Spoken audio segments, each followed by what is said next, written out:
પાલનપુરના ઉડાન ફાઉન્ડેશન દ્વારા સરાહનીય કામગીરી કરવામાં આવી હતી। આજે શહેરના રામલીલા મેદાન તથા સૂર્યમંદિર થિયેટર સામેના સ્લમ વિસ્તારના નાના ભૂલકાઓને જિલ્લા કલેક્ટર કચેરીનું નિરીક્ષણ કરાવવામાં આવ્યું હતું અને તેનું મહત્વ શું હોય છે, ત્યાં શું કામગીરી કરવામાં આવે છે તેનાથી માહિતગાર કરવામાં આવ્યા હતા।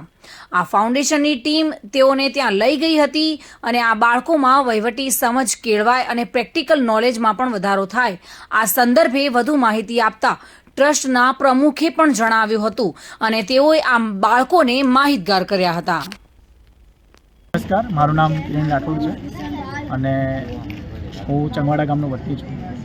આજે અમે પાલનપુર શહેરની ઝૂંપડપટ્ટી એટલે કે રામલીલા મેદાન અને સૂર્યમંદિર સિનેમાની સામે જે ઝૂંપડપટ્ટી વિસ્તારના બાળકો છે એમને આજે જિલ્લાના કલેક્ટર સાહેબ એટલે કે ડિસ્ટ્રિક્ટ મેજિસ્ટ્રેટ શ્રી મિહિરભાઈ પટેલ સાહેબ એમની ઓફિસની મુલાકાતે લાવ્યા છે। જનરલી આપણે જોઈએ છીએ કે આજ સુધી આપણા જિલ્લામાં આવા સ્લમ વિસ્તારના ઝૂંપડપટ્ટીના બાળકોએ ક્યારે આવી સરકારી કચેરીઓની ક્યારે જીવનમાં મુલાકાત લીધેલ નથી હોતી। એમને એ પણ નહોતી ખબર હોતી કે કલેક્ટર શું છે। તો અમારો મુખ્ય હેતુ એ છે આજે આ બાળકોને લાવવાનો કે આ બાળકો જીવનમાં કંઈક નવું એક્સપ્લોર કરે। કલેક્ટર સાહેબની ઓફિસ જોશે, કલેક્ટર સાહેબને જોશે, કલેક્ટર સાહેબની કારને જોશે તો એમના જીવનમાં એક નવી ચેતનાઓ જાગશે। મહાત્મા ગાંધીજીનું એક વાક્ય છે કે બાળક એ ચેતનાનો ફુવારો છે। તો આ બાળકો તમે વિચારી શકો છો કે એમના સપનાઓ ઝૂંપડપટ્ટી વિસ્તારમાં સીમિત છે।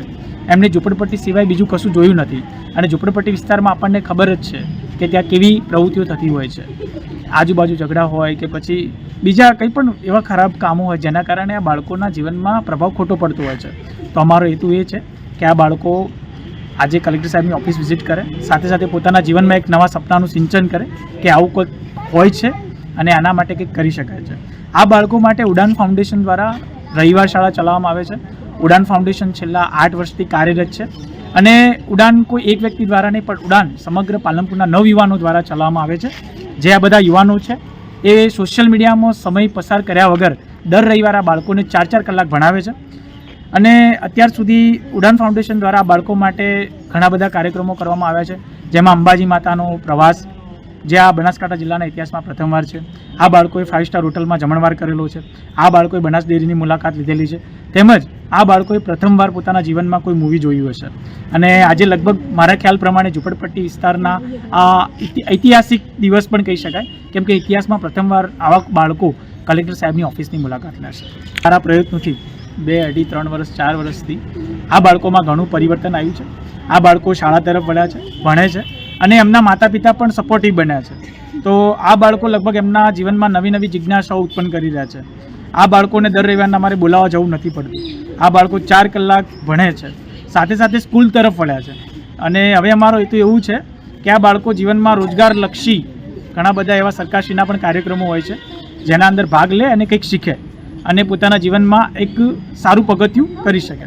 અને આપણને ખ્યાલ છે કે અમે આ બાળકોને સ્ટાર તો નહીં બનાવી શકીએ પણ એમના જીવનમાં એક નવા સપનાઓનું સિંચન કરી શકીશું જેનાથી માનવતાના જે નૈતિક મૂલ્યો છે એ શીખી શકશે।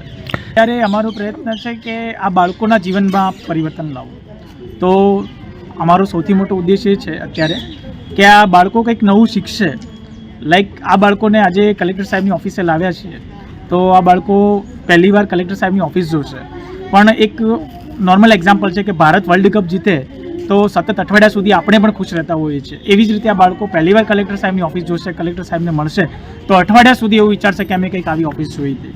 તો અમારું થિંકિંગ એ જ છે, મુખ્ય અમે તમને પહેલાં પણ જાણ કરી કે માનવતાના નૈતિક મૂલ્યો, એ સાથે એમના માતા પિતાને લગભગ ગવર્મેન્ટ દ્વારા ઘણા બધા મળ્યા હોય છે, પણ તમને ખબર જ છે કે ગામડેથી શહેર એ લોકો વેપાર અથવા પોતાના રોજગાર માટે આવતા હોય છે, એટલે એમને પોતાના મકાનો નથી હોતા, એટલે કોઈ બી જગ્યા પર પોતાનું ઝૂંપડું બનાવીને રહેતા હોય છે અને સરકારશ્રી પણ આના માટે પ્રયત્નો કરતી હોય છે, વિચરતી જાતિ માટે અથવા અલગ અલગ જે સરકારની સ્કીમ છે। અને અમારો પણ પ્રયત્ન છે ટૂંક સમયમાં કે એમને પણ આ બધી માહિતી આપવામાં આવે અને સરકારી પ્રશાસનની મદદ લઈ એમને પણ ત્યાં સુધી અમે પ્રયત્ન કરશું કે એમને પણ એમનું પોતાનું મકાન મળે અને આ બાળકો સારી શાળામાં ભણે। ભરત ઠાકોર સાથે bureau report, today Gujarati news.